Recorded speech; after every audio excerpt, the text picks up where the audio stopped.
If people know that you're a great fighter, you will be in greater danger. If a police officer, for example, knows that you are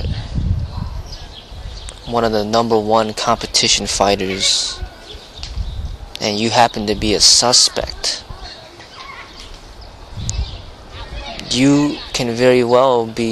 he can very much be justified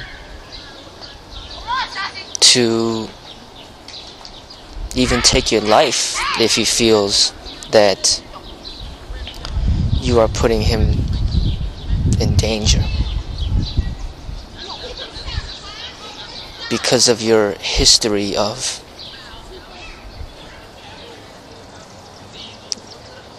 your efficiency in combat. When people know that you have turned your body into a weapon and that you are lethal with your body, they will prepare to overtake you. A police officer, for example, may draw his firearm immediately when he encounters you, because he may be afraid that you will use your techniques to overtake him and possibly take his life. But if a police officer pulls over or stops a female subject, for example, who is generally weaker in strength, smaller,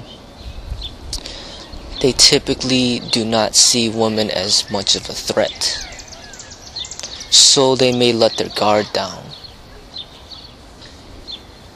But that would be a mistake if the female is wielding a firearm or a knife or some other weapon.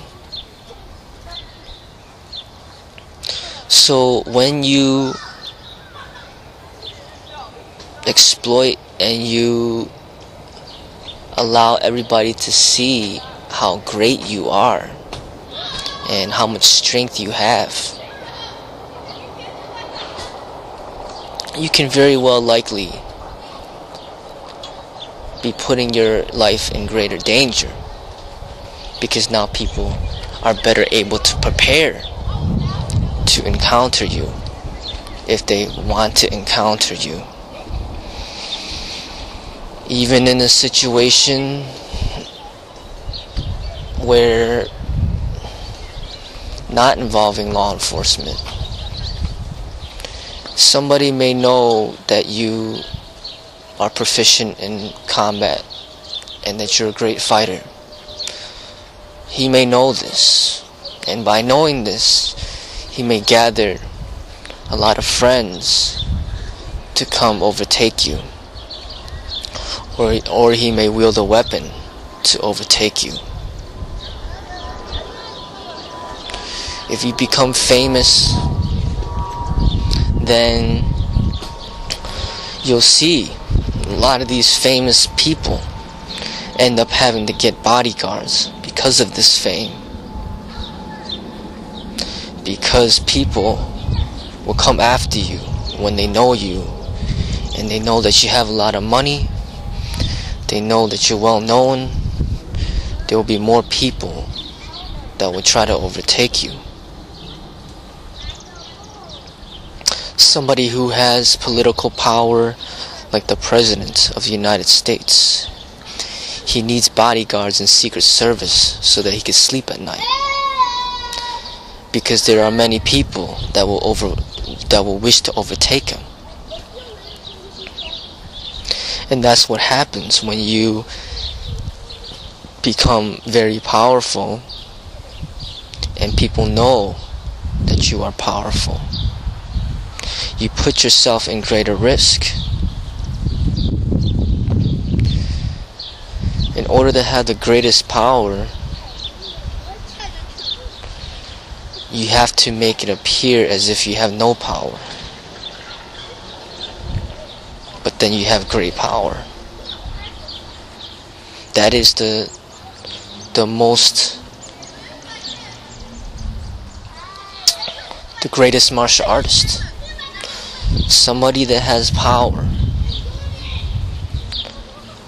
within, but is gentle on the outside.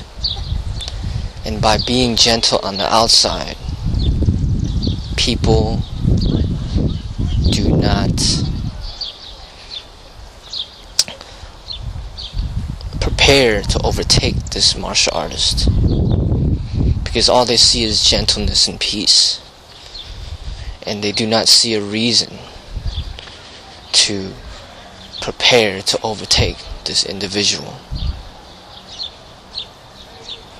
It is like having a concealed firearm opposed to a firearm that is visible.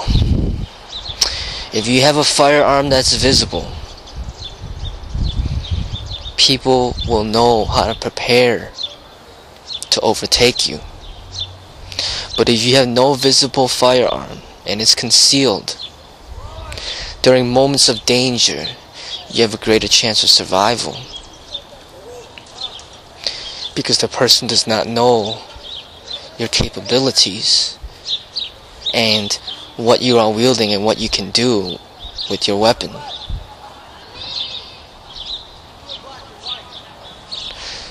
Somebody like a police officer who's in uniform in a marked vehicle will have a harder time catching criminals in the act of crime. But an undercover police officer in an unmarked vehicle, in unidentified uniform, in civilian clothes, has a much greater chance of penetrating the criminal activity and discovering the criminal acting the crime. Because the criminals do not know who are police officers and who are civilians. It puts them in confusion. And that's going to be the concept of becoming one of the greatest martial artists, is that you got to conceal your identity and your abilities as a proficient martial artist. You are to be a peaceful individual who has the ability to protect and defend when necessary.